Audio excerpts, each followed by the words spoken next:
This large golden stupa marks the center of the Mountain Pagoda Festival, where the air rings with gongs and the footfalls of thousands of pilgrims. Mulaka and Shui Cho Fu move through the crowd in peasant disguises, scanning the faces of pilgrims as they try to blend into the flickering shadows. They almost escape. Then their friend Na Pu loses sight of them in the surge of bodies and loudly shouts their real names over the crowd's noise. The surrounding royal soldiers immediately snap to attention. They recognize the names of the kingdom's most wanted fugitives and lock on to the siblings' position. The teenagers sprint away from the lanterns, vanishing into the tangled trees and limestone ravines that surround the pagoda grounds.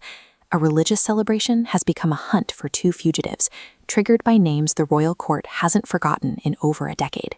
These ancient brick pagodas represent the Usa kingdom, where Mauluna served as a cavalry officer with a distinguished record.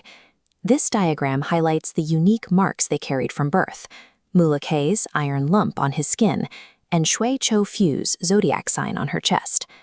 Mauluna's military success earned him enemies in the royal court, including a royal astrologer who looked for any way to undermine the soldiers' influence. The astrologer told the king that these marks were no accident. He claimed the children would grow to possess the supernatural power to seize the throne.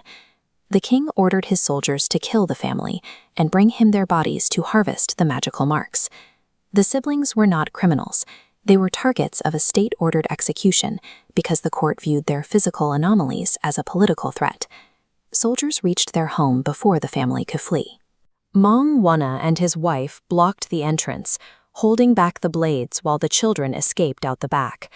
The children watched from the tree line as their parents were cut down, securing the few seconds needed for them to disappear into the forest.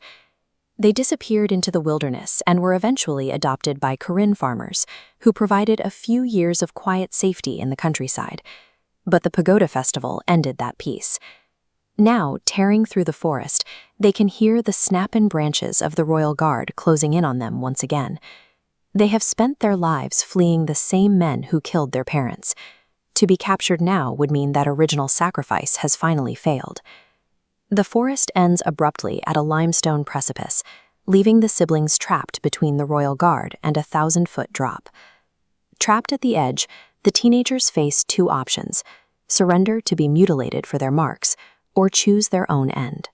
With the soldiers closing the circle, the brother and sister hold hands and step off the ledge, choosing the abyss over the king's blades.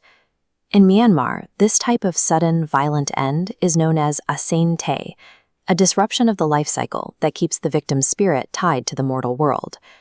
These colorful statues depict the Taik Nan Shin, spirits that are still actively venerated in shrines throughout modern Myanmar. This massive seated Buddha represents the deity they now serve as eternal keepers of hidden treasures, intended for the future Buddha, Arimatea. A king's attempt to steal their power resulted in their deaths, but his actions inadvertently created two of the region's most enduring spiritual protectors.